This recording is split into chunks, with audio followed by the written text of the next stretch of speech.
हूँ भाव भक्तिर गोटे शब्द मेला जो थे कवि कवयित्री समस्ते निजर अनुभव बांटती वर्ष को थरे ये आड़पासर केवल भक्ति भाव भक्ति शब्द भक्ति प्रेम उद्भासित हुए कवि माने समस्ते निज निजर भाव बांटती तो जो उत्सव हुए 9 दिन ता भर ये जो आड़पासर अधिक अधिक कवि जोग दिखती ये जो प्रथाटी आम 29 वर्ष पहुँचला पुरी जिला लेखक सहयोग समिति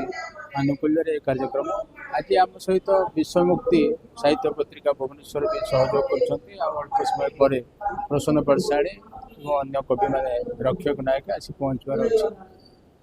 तेणु ये समस्ते प्राय मस्कुल हो जाते प्रभु को विषय आलोचना करी शब्द जो उच्चारण करती रथ जाए गड़ी गड़ी कि माउसी माँ घर पोड़ पिठा इत्यादि जो वर्णना करती समस्ते तल्लीन हो जाते। महाप्रभु श्री जगन्नाथ जिते माउसी माँ मंदिर जा गुंडीचा घरे 9 दिन यात्रा आसती एवं तांकर जन्मवेदी को कह जाए आड़प मंडप से आड़प मंडप महाप्रभुଙ୍କର ଯେତେବେଳେ विजय करती से समय आमर कविकुल तिलक समस्ते भाव एवं शब्दर महामिलन पर्व ये आम आड़प आसर दीर्घ दिन धरी कर आसुचु प्राय 1997 मसीह आज पर्यंत नियमित भाव में प्रतिवर्ष जो महाप्रभु आड़प मंडप विजय आम से समय आड़प आसर करसु ए वर्ष पलिश्री मेला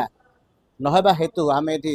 प्रभुंकर जे भक्त सालबेग से महाप्रभु भक्त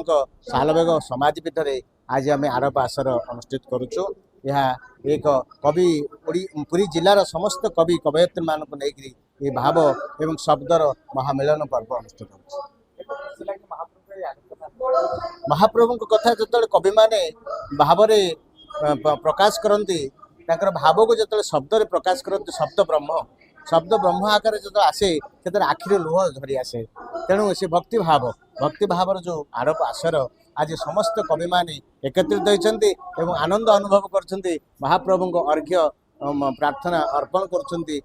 आमर समस्त आनंद।